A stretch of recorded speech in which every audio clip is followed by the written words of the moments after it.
Hello my friends, and welcome back to another great episode of PinkToolGirl. Today we are going to be talking about how you can do a DIY office makeover for under $100. Now this is a minimal office makeover, but it's one that's pretty and affordable. So let's get started. For budget-friendly home improvement advice where we help you save more so that you can do more in your home. Make sure you hit that bell and subscribe today because you don't want to miss a single episode. Today's video was a really fun one for me because the office that I'm in right now has been numerous things. It's been a storage, it's been a storage room, it's been a bedroom, it's been an office in 3 or 4 different configurations, and finally it is the office that I kind of wanted. So today we're going to go through the 4 areas that I'm going to talk about of how you can do a minimal office makeover, and we're going to talk about 4 things. The first one is using existing items that you already have in your home.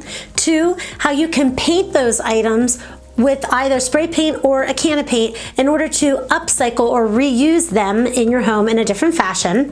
A third thing is we're going to teach you how to upcycle pieces of furniture in order to give them a little bit new life. And again, staying under that $100 budget. And the last thing we're going to do is take items such as frames and calendars and desks and doors and make them into something else. We're going to talk about that as I walk you through how we redid this room in under $100. We first began this renovation by painting the walls and adding carpet to the floor. Then we added drapes to the windows, and we made sure that we added hooks in order to be able to let the sunlight in the attic area. Then we moved to creating a desk. We used old doors that we had renovated from the older portion of the house, and we just glued dry erase boards that you can get at your local Home Depot or Lowe's, which made an awesome surface that you could both write on and use it as a post-it page, as well as a really large desk.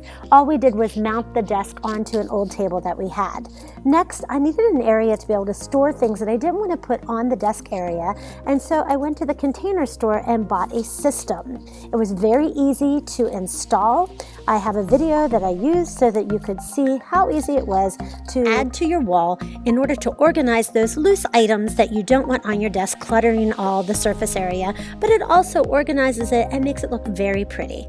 My natural instincts are to just eyeball something on the wall, but when you're going to be hanging something that needs to be steady and secure, you do want to use a level. This level had a magnetic strip on it, and so therefore it freed up my hands to be able to hold the piece that I was going to screw in and use the drill with the other hand. You can get small levels like this in the pink tool bag that I linked below. It has a lot of the essential tools which are pretty necessary for little DIY projects that you're going to do around the house. As you can see, this room became a catch-all. For about a year, I would just use it as an office space, but yet I had other things that were in there, and it just became a place that I didn't want to work in. So I decided to clear everything out and re-envision what I wanted to do with the walls and with the pieces that were no longer working. This corkboard was, it buckled over the heat. So I went to a store in my local area that sells cast-off pieces, extra windows and frames and beams, things that you can re-envision in your home with a can of paint or some sanding or something. So I went and bought the windows that you see there, and I was going to make a skylight area, which I was pretty excited about. So here's a quick video. Okay, so this is my Facebook Live for today. Sorry, I have to look at the camera. I have left Brain over there drilling holes into my attic because we are making this look like a faux attic window. I was thinking, like, I had a set piece once that I made where it looked like skylights. So that's what we're doing with that. And then we're hanging some, I don't even know what you're calling them. They're not a floating shelf. It's like a metal thing. There's a really funny story behind that. I'll tell you later. And then we're hanging pictures everywhere. So I'm very excited about getting this done because the YouTube channel will be filmed from this room. I have a nice window right there that will help it. So this is kind of a behind the scenes tour of what we're doing. I'm excited. Everything's painted and it looks fresh and new. The only bad thing is that it's super hot up here. This is my attic. So we will have to film on early morning or late at night because it's just too hot. But I hope you enjoy what we're doing here. It was going to be a Facebook Live, but I think we're going to do it this way instead. I hope you've noticed by the theme that is in our home is that this is a family effort. It's not just my office, but it is our home, and we want everybody to be involved. So Left Brain normally does the measuring and the heavy lifting, and then my children actually got involved as well by helping me videotape and helping me screw in different fixtures to the walls. And I think this is a really awesome thing for your family, because then it gets everybody having some pride in what they want to do, and you'll see in future projects they now want to do items in their own room. So here's a couple tips that I can pass on to you when you are installing wall items in various areas of your home. First, I knew that I was screwing into not the nicest of walls. They're attic walls. They were put up, they're pieces of paneling. They've had wallpaper on them. I painted over them. So I was not concerned about using anchors. However, a few well-placed screws, making sure that you definitely hit the studs, is going to ensure that whatever you are putting on the wall isn't going to fall off or mark your walls anymore. Second thing is, when you have two people, having one drill that has the pilot hole maker and the other one as the install the screws. We had two drills going on. It just makes the project go a little faster. Here's another tip that I want to pass on. When you are dealing with walls that are not the straightest walls to begin with, this is an old home, it's over 100 years old, and there's not a straight wall in the place.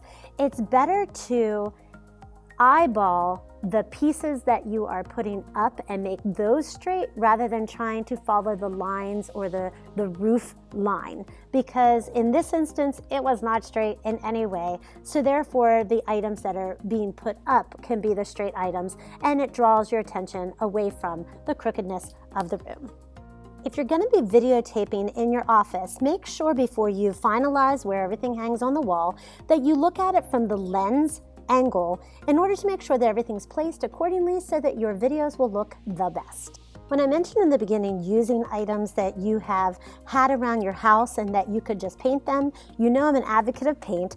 This bookshelf I've had over 20 years. It's been in every house that I've owned since college, and I thought was going to be kind of a cast off until I thought, why not paint it a fun color that ties into the office? So I did that, and it has new life, it has new purpose, and it fits perfectly into the space that we needed.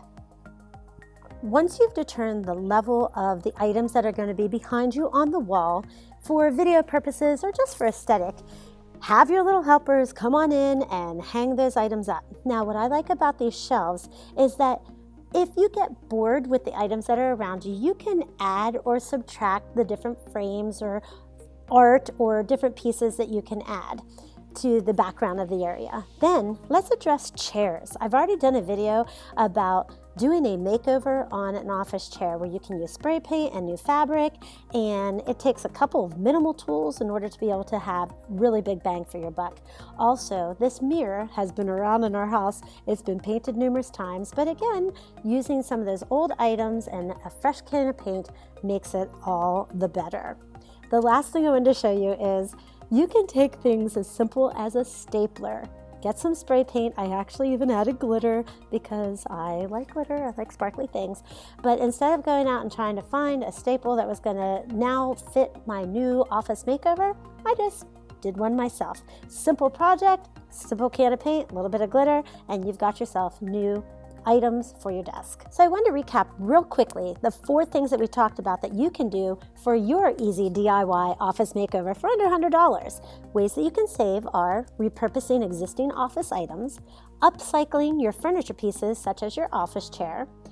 You can paint office pieces like your stapler and add some glitter if that's what you so choose, and then create new office pieces from recycled materials such as the door and the windows that we used in different ways in order to give it new life in this office.